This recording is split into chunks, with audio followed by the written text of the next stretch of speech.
राम जी नवमी को क्यों आए? 9 पूर्णांक है, घटाने से घटेगा नहीं, बढ़ाने से बढ़ेगा नहीं। इकाई दहाई को जब आप प्लस करेंगे एजुकल टू 9 होगा। आप जोड़िए 9 एकम 9, 9 दूने 18, 8 1 9, 9 3 27, 7 2 9, 9 4 36, 6 3 9, 9 5 45, 5 4 9, 9 6 54, 4 5 9, 9 7 63, 6 3 9, 9 8 72, 7 2 9, 9 9 81, 8 1 9। अंश भर न घटेगा न बढ़ेगा। तो जब ये भगवान सूर्य वंश में आए तो नौमी तिथि है। क्यों? 9 घटता बढ़ता नहीं है, सूर्य कभी घटता बढ़ता नहीं है। इसी तरह राम की मर्यादा कभी घटती बढ़ती नहीं है। और यही परमात्मा जब चंद्र वंश में आए तो अष्टमी का अंक है। जोड़िए जरा इसको भी, अष्टमी। क्यों? 8 में घटने बढ़ने की प्रक्रिया है।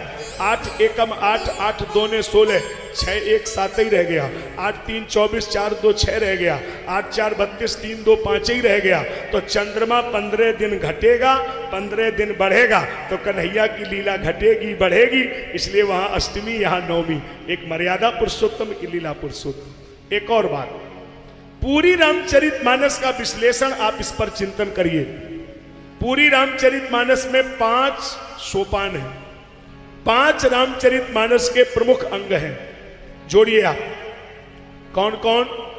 नंबर 1 श्लोक, नंबर 2 सोरठा, नंबर 3 दोहा, नंबर 4 चौपाई, नंबर 5 छंद। पंचायतन है। आप बोलिए ना, आप लोग रामायण पढ़ते हैं। 5 श्लोक, दोहा, चौपाई, छंद, सोरठा। अच्छा, अब आप इस पंचायतन को जोड़ सकते हैं। जोड़िए जरा उत्तरकांड में आकर के। पूरी मानस को आप इस पे आइए। 5 आपने देख लिया पंचायतन। अब आप कहां कैलकुलेट करेंगे? उत्तरकांड में। दोहा, छंद, चौपाई, सोरठा, श्लोक, कुल मिलाकर के गिनती होती है 10,665। जोड़िए आप, 1 0 6 6 5, 10 6 6 5, 10,665। अब आप इस संख्या को एक बार फिर जोड़िए। 10 6 कितना हुआ? जल्दी जोड़ो। 16, फिर 6, 10 6 6, फिर 5, तो ये टोटल संख्या बनती है 27। अंक में जोड़ेंगे तो 27। अच्छा, 2 और 7 को जोड़ेंगे तो कितना बनेगा? 9। और 9 क्या है? पूर्णांक है। इसका मतलब हर चौपाई में राम है, हर अंग में राम है। पूरी मानस ही राम जी का विग्रह है। अब एक और बात आपके संज्ञान में डालूं।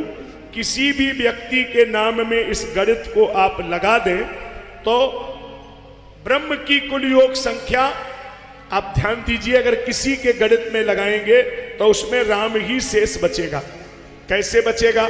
अब हम इसको दूसरे गणित से समझा रहे हैं। नाम के अक्षर चौगुन कीजिए, 5 मिलाए दुगुन कर दीजिए, 8 का भाग दीजिए, शेष 2 ही बचेगा राम। कैसे जोड़ेंगे आप? किसी का नाम हो, मान लो कोई 3 अक्षर का नाम हो, सौरभ मान लिया। नाम के अक्षर चौगुन कीजिए, 3 में 4 का गुणा करो, उसमें 5 मिलाइए, उसको दूना करिए, उसमें 8 का भाग दीजिए। जल्दी करो, कितना शेष बचा? 2। अच्छा, 4 अक्षर, 4 में 4 का गुणा, उसमें फिर 5 मिलाइए, उसको दूना करिए, फिर देना 8 का भाग, फिर भी 2। अच्छा, 5 अक्षर, 5 में 4 का गुणा, फिर 5 को मिलाइए, फिर दूना करिए, 50, फिर 8 का भाग दीजिए। 48, 2 शेष। आप जिंदगी भर इस गणित को याद रखिएगा, गणित फेल नहीं होगा। उसमें 2 ही शेष बचेगा।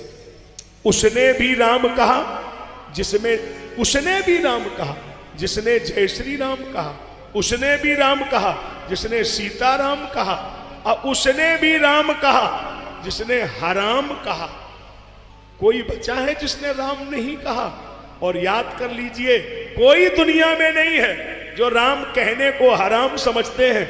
वो भी जब हराम बोलते हैं तो राम कह के ही बोलते हैं। उनके में भी तो राम निकलता है, बिना राम के तो बोल ही नहीं सकते ना। इसलिए याद कर लेना, कोई दुनिया का डॉक्टर नहीं है जो दवा से ठीक कर दे।